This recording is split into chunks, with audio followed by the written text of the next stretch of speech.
साड़े में लिपटा हुआ सच, पेन ड्राइव में राजनीति का गंदा खेल, देवगौड़ा खानदान का वो वारिस जिसने देवगौड़ा खानदान की इज्जत को मिट्टी में मिला दिया। उसने अपने दादा की विरासत को अय्यासी के अड्डे में तब्दील कर दिया। आइए जानते उसका गंदा खेल ये कौन है। 1 तारीख 2025 को आपने देखा होगा, कोर्ट ने प्रज्वल रेवन्ना को जो है उम्र कैद की सजा दे दी। ये कोर्ट में फूट फूट के रो रहा था। इसने बोला कि मेरी कोई गलती नहीं, बस मेरी इतनी गलती थी कि मैं राजनीति में बहुत जल्दी आगे बढ़ गया, सक्सेस हो गया।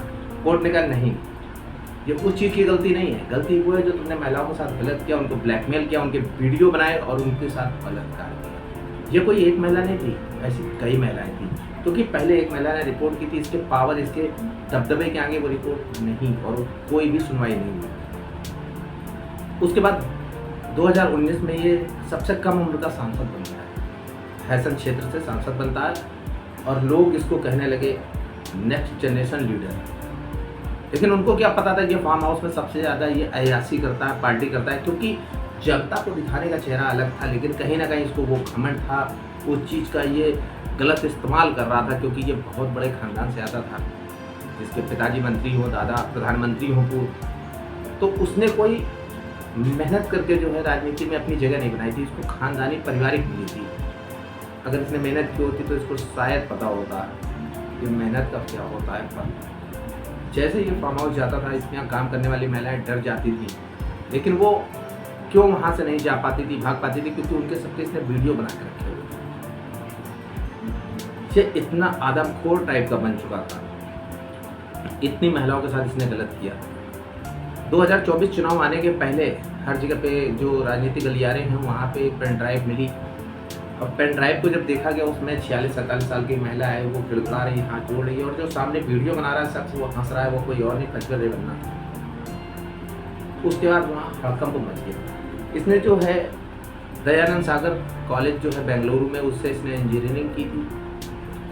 उसके बाद ये जर्मनी प्रैक्टिस के लिए गया, लेकिन इसको इंजीनियर बनना कहा था। इसको तो राजनीति में वापस आना था, क्योंकि जिसके पूरे खानदान में राजनीति, जिसके ब्लड में राजनीति दौड़ रही है, वो राजनीति में ही आया। राजनीति में आने के बाद इसने सबसे कम उम्र का सांसद बना हैसन से, और उसके बाद इसने अपना खेल शुरू कर दिया। और जब ये पेन ड्राइव हाथों में लगी तो वहाँ पे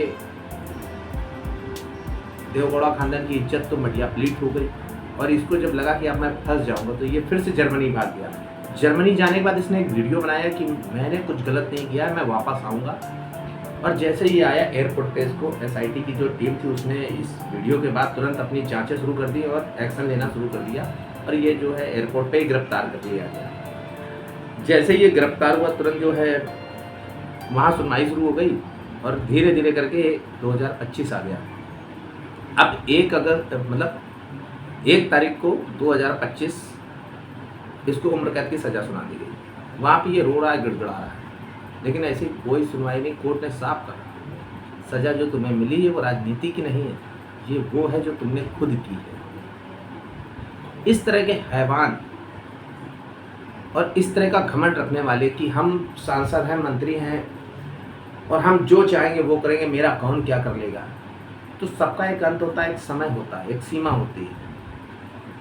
किसी की ज़िंदगी के साथ खेलने का आपका कोई हक नहीं। आपने अपने साथ साथ पूरे देवगौड़ा खानदान की इज्जत डुबा दी। जनता तो तुमको नेक्स्ट जो जनरेशन का लीडर मान रही थी, वो 47 साल की औरत जो तुम्हारी उम्र से बहुत बड़ी थी, वो गिड़गिड़ा रही थी। तुमने ऐसी कई महिलाओं का जिंदगी बर्बाद कर दी। मेरे पास शब्द नहीं है बयां करने के लिए। आप लोग कमेंट्स में बताइएगा कि ऐसे और जो हैवान हैं उनके साथ क्या होना चाहिए। मिलते हैं अगले वीडियो में।